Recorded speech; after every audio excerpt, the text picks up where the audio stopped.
Ok, SIPA ad oggi è alla seconda edizione dell'apprendistato duale. La prima edizione si è conclusa nel 2024 e ha visto partecipare diversi studenti all'interno dei nostri siti produttivi. Per noi come azienda è importante mantenere questi rapporti con la scuola e dare la possibilità ai ragazzi di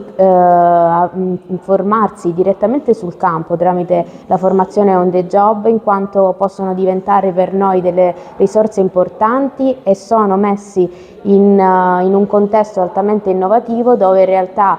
entrano sin da subito nel mondo del lavoro, ma possono costruirsi, ecco,